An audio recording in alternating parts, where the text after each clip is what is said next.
നമുക്കൊരു universal skirt തുന്നാം കേട്ടോ. Universal skirt എന്ന് ഞാൻ ഉദ്ദേശിക്കുന്നത് എല്ലാ പാവാടയുടെയും താഴെ നമുക്ക് ഈ സ്കേർട്ട് ഇട്ട് കൊടുക്കാം. നോർമലി കുട്ടികൾക്ക് നമ്മൾ അണ്ടർ സ്കേർട്ടായിട്ട് ആ ഒരു പാറ്റേണിൽ തുന്നില്ലല്ലോ.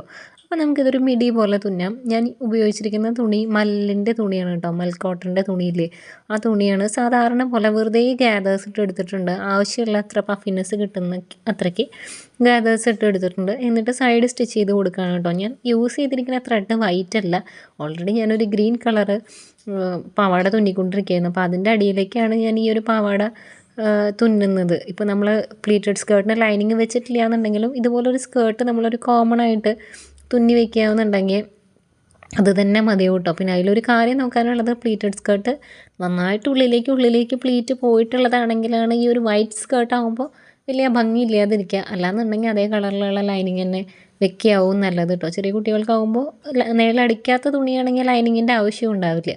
ഇതിപ്പോൾ ഞാൻ ഇതിനകത്ത് ഇലാസ്റ്റിക് ഇട്ട് കൊടുക്കാനാണ് ഉദ്ദേശിക്കുന്നത്. ഇലാസ്റ്റിക് ചെറിയ വീതിയിൽ 1/2 ഇഞ്ചിൻ്റെ ഇലാസ്റ്റിക് ഇല്ലേ, അതാണ് ഞാൻ ഇട്ട് കൊടുക്കുന്നത്. കാരണം ഓൾറെഡി ഈ ഒരു പാവാട നമുക്ക് മറ്റേ പാവാടയുടെ, അതായത് മെയിൻ പാവാടയുടെ അടിയിലിടാനുള്ള പാവാടയാണല്ലോ. അപ്പോൾ ഒരുപാട് വീതിയിലുള്ള ഇലാസ്റ്റിക് ബാൻഡ് വേണ്ട വെച്ചിട്ടാണ്.